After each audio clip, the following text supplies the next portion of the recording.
Okay, so I should have started this from the beginning like this because apparently I'm having issues. Like having issues upstairs. So technical difficulties, if you will. So I'm just gonna go ahead and start it here. So let's get to What's it. up, this B-List, man? Check out Off the Bench anytime you get a chance. Hey, off the bench, it's 89. Check it out.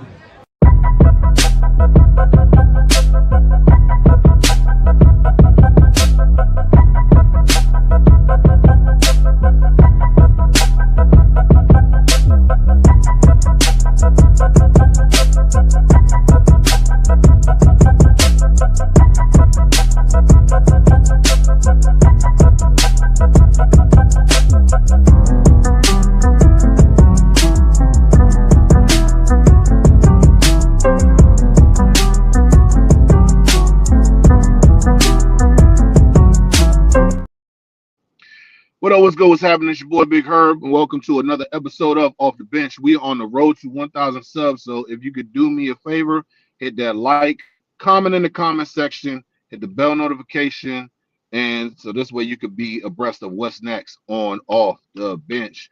Uh, we had some technical difficulties earlier, so we just gonna reset the whole entire show over again. Real quick. Want to give a shout out to the late great Sean Taylor for his 43rd birthday. What would have been his 43rd birthday. So I want to go ahead and give him the flowers that he really deserves. Granted, his career was only short with us, but we're always going to remember the greatness that he brought to the field and just the fact that he was a great man of faith. He was a great family man. We see his daughter grow up and do big things in North Carolina on the volleyball. We see his brother for the DC Defenders playing right now. So we're looking forward to really see this. We want to praise him and give him the credit for his. We'll give him just honor him on his what would have been his 43rd birthday. So I want to go ahead and get. And by the way, if you haven't gotten a chance to do it, if you're watching this post live, go ahead and drop one of your favorite Sean Taylor moments that you ever had with him being here. But until then, I'm gonna go ahead and get straight to it. There was an owners meeting over in Arizona, and everybody wanted to be Chatty Patty. I'm gonna make this a pretty quick video. Not gonna waste too much time on it because it was the other day. Um, First off, let's talk about DQ talking with David Harrison, a reporter for was USA 9, and he does Locked On Commanders. So shout out to him on there. His content is really good. So if you get a chance, go and peep that his content is really good stuff that he's bringing to the table. He was talking about the first things first, as far as who do you think is going to be a player to look out for in player to look out to have a breakout year this year, and his choice was Johnny Newton. He said that Johnny Newton was going to be the guy who he thinks is going to be the breakout performer this year. Me personally, I hope he's right because he's a second round pick and he needs to show out. I can't have you as a first round. I'm sorry, a second round pick as a rotational piece. I need you to give that heat that you was giving in Illinois when you was going ahead and being a Big Ten player, defensive player of the year. I need to see pressure. I don't need to see a whole bunch of sacks. I'm not expecting you. Now he had a great game against the Cowboys on Christmas, having 3 sacks and everything. And I think he had maybe like 5 on the year. But my thing is this: I'm not looking for you to go ahead and generate sacks up to sacks up to sack. I want to see pressure. I want to see you go ahead and lock up the middle on run plays. I want to see you get that dominant player that just affect the game. And that's what I'm really looking for with Johnny Newton this year when it comes down to you got a brand new defensive line coach who's actually regarded as one of the best to ever do it, doing it with working with the likes of Aaron Donald, and he has a Super Bowl ring underneath on his finger. He knows what he's doing. He's actually regarded as one of the best. He was even as far as recruiting and when he was in college at USC last year. So I'm looking forward to seeing how he is going to make Johnny Newton the best player that he could be this season. Another thing that DQ was talking about. They asked about he was they said that they would never ask for compensate. They never asked for compensation for Tyler Biotis before they released him, which is weird to me because that just doesn't give off AP vibes. AP is the type of guy, and we're gonna get into that part as far as what AP had to say. But AP doesn't give me the look of a guy who's just not gonna go ahead and test the waters. I think it was a situation of where yes, you could have you could have I'm sorry, not update, you could have upgraded the whole entire position. But at the same time, I think it's a situation where you actually have to find out, hey, uh, I should have never let him go before I found his replacement. Now I get it. He wanted to do right by be honest. Go ahead and say like, hey, I want you to go ahead, test the market, see your value and everything because you have been great for us. Now, granted, last year wasn't the best year, but it wasn't horrible either. And that's just my opinion. I mean, I didn't think it was warranted of just letting him go like outright and not look for your horns and not have your new person come in, your successor come in and actually do something about it. We got some comments in the comments section. Alrighty, I'm trying. I'm on my phone. Trying to look at the comment section. War Machine, AJ, what's good, bro? He comes on in and say what's good. Also we got. Let me see on here. It's different trying to do this on my phone. Uh, Small talk. ENT, what's good, baby? He said, be honest was solid. But I get it. At least let him talk. Let him talk to. Let him let's talk to him, and it is what it is now. Yes, most definitely, I agree. I'm sorry, I'm trying to on this little screen on my phone, so please bear with me in the comment section. So I'm trying to go ahead and see what y'all saying out here. But no, I just my thought, my whole entire thing is like, I don't have a problem with you moving on. From be honest, I have a problem with you not finding the successor before you go ahead and let him go. Because now we're sitting there with a head, like a chicken with his head cut off, and you're like, oh my god, what are we doing next? Now we gotta look inside the draft to see if we can go ahead and get a center. And I was even looking at it from the standpoint of this: why don't you go and get the center from Green Bay that they let go? I mean, that was some of the things. That was when I was going on my rant about AP. Like, hey, you could be going out here doing some stuff, but you just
can you guys hear me? If you give me a thumbs up, if you can hear me. If you can hear me, let me know. Give me a thumbs up. I'm just gonna do the show like this because apparently this is the only way I can actually see your comments coming in. and do it better. Oh, there we go. I'm glad to hear. All right, so back to it. We were talking about Brandon Coleman being the center for the Commanders this season. Me personally, I think that you could still go and get a quality center in the draft. Me personally, I like Pat Coogan from the Indiana Hoosiers. Was the MVP of the Rose Bowl. If you didn't know, he was very productive. They had a balanced running attack. His offensive line had what's his name?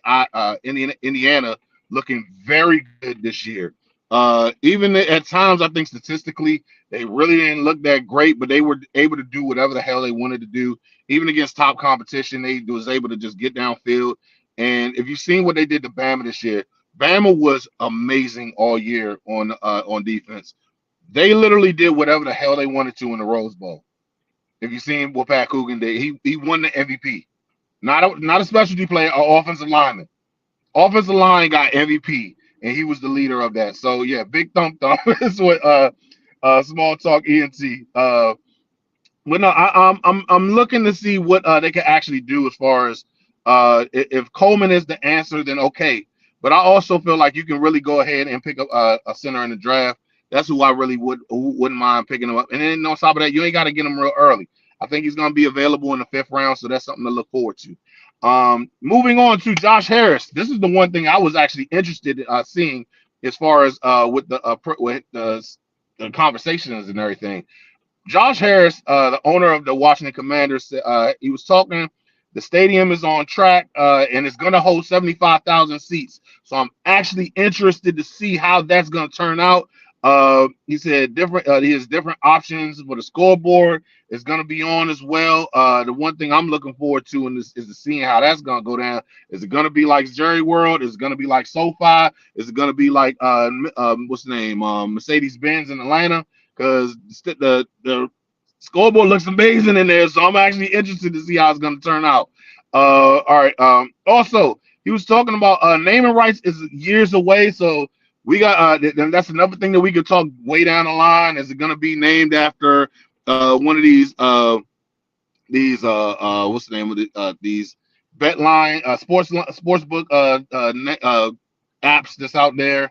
Is it going to be after a bank or is Northwest going to be the same name of the stadium later on down the line? So that's something to think about. Tell me what you guys think. Do you think that the Horn-Tide Stadium is going to are you with the Horn-Tide Jerry's World situation with the scoreboard, where it's like it's one of the biggest screens because they're talking about it's going to be one of the best stadiums in the world. So I'm itching to see what it's going to look like.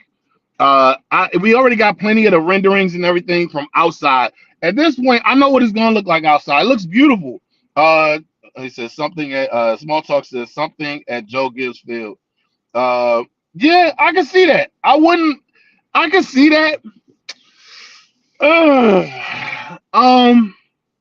Because Joe already has the street named after him at the stadium at Northwest Stadium. It's the street leading into the stadium. He's already Joe Gibbs Way, and then on top of that, if I'm not mistaken, he already has something at the facility. They already have something named after him. So I'm kind of interested to see, like, hey, would you do it for somebody else? Name it after because Joe Gibbs, yeah, he's the greatest coach that we ever had in this franchise. No debating that. Would you do it for like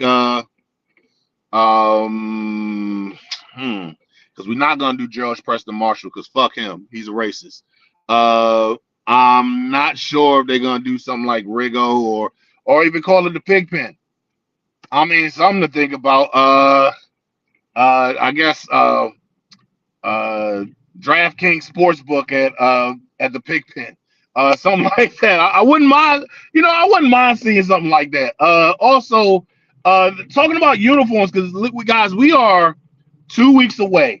2 weeks away from actually going ahead and having this the stadium, not the stadium, the uniforms on display. I'm gonna be doing a live feed video of that. I think the video probably might drop like 8 o'clock in the morning or something like that. So I'm gonna be getting off of work, but I'm gonna be up trying to watch and see how these unis are gonna be like. They're saying this he's saying he's basically honoring the past but looking towards the future, and it's gonna be something brand new. So me personally, I want something different. I don't want to see the traditional way and everything. The tradition was great. It was. You gotta. I understand you want to go ahead and pay homage, but we gotta look forward. We can't be like those old teams. Looking one of those teams who's always looking back. Oh, our Super Bowl run, and we ain't even got a Super Bowl run for ourselves. That's just how I feel at this point. Um, I think that we can do better at this point. I think that we can actually have something that these jerseys need to hurry up, man. Agreed. Because I can't wait 2 fucking weeks for these jerseys to pop up. I need to see what's gonna happen with this. I'm feeding them right now, man. Yes, I'm feeding them too. I already know this off the rip. I'm gonna buy me a jersey because I'm trying to go to Arizona. And ironically, the schedule drops on my mom's birthday, which is May 13th. So I'm trying to see exactly what's going on with that because I'm going to Arizona. Now, if here's the issue because my man is getting married in September. I'm hoping that it's not around his wedding day. So I'm like, okay, I need y'all to drop this damn junk because I need to buy these jerseys. I gotta go and get my tickets. I gotta go ahead and get my flight. I gotta go ahead and get my where I'm gonna stay at and everything. So that's something that I'm looking forward to. All right. So last but not least, we gotta talk about AP, who was talking to Kay Adams on Up and Adam the other day. He was like, they was asked after active free agency, what's going to happen as far as with the draft at number 7. He was also saying that as much as they've been active as a team in free agency, he's saying I'm not ruling out the option of several options at number 7. And that doesn't just mean like, hey, we'll pick what player am I going to pick. That mean trading back as well. So I mean, me personally, I would stick and pick because you already got this. You earn this right to be this bad to go ahead and pick number 7. So with that being said, you need to go ahead and pick a blue chip player. Small talk to his. I promise. If I see a spear, I'm going crazy, dude. I need the 70th anniversary. Just going back, I know we were talking about AP, but going back to that jersey real quick, I need to see a spear.